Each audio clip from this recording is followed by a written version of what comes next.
niya may kinabuhi dayon.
Siguro sa atong kinabuhi karon adunay mga babag sa ato ang desisyon, adunay mga pagbabag sa atong pagkinabuhi nga uyon siyang kabubuton. Apan ako na sayon mga kaigsunan nga dako kaayo ang iyang gugma alang kanako o kita iyang gipaabot karon nga mo desidar nga mo alagad ug magpadayon sa pagkinabuhi nga uyon sa iyang kabubuton pagkadako sa langit mga kaigsunan.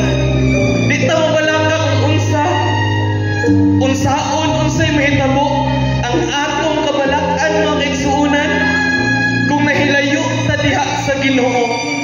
Busa karon ang Ginoo nagatuktok sa inyong kasing-kasing mga kaigsunan. Paminawas siya ug dawata siya sa inyong tibuok na kinabuhi ug kita makuban sa langit nung pulay-anan nga iyang giandam. Mag-ampo ta. Among labing gamhanan may gugmaon nga Dios nga ikaw nasa kitas at sa mga langit. Ginoo ang among kalipay ug pagpasalamat di gyud matukib tungod kay sa pipila ka mga gabi Ginoo kami nagpaduol na minaw gayud sa imong mga tudlo. Karong mga tagna Ginoo, uban ka namo karon nagduha-duha, ang uban na balaka, apan kami imong gipahinumduman Ginoo nga ikaw kanunay lang gyud mo uban ka namo, ug ang imong kusog maoy hinungdan nga kami makapadayon. Busa Ginoo, ayaw tugot nga kami dili mo disidar sa pagduol o pag-uban kanimo. Wa mi nasayod sa among kamatayon Ginoo, wa mi nasayod kung kanus amin nimo kwaon, wa mi nasayod kanus ikaw mo balik. Apan ang kasayuran Ginoo nga alang sa tanan, ikaw magabalik kauban ang kinabuhi nga wa nagyoy katapusan nga imong giandam alang kanamo. Ablihi ang among kasing-kasing karon Ginoo, ug dawata kami diha kanimo. Amen.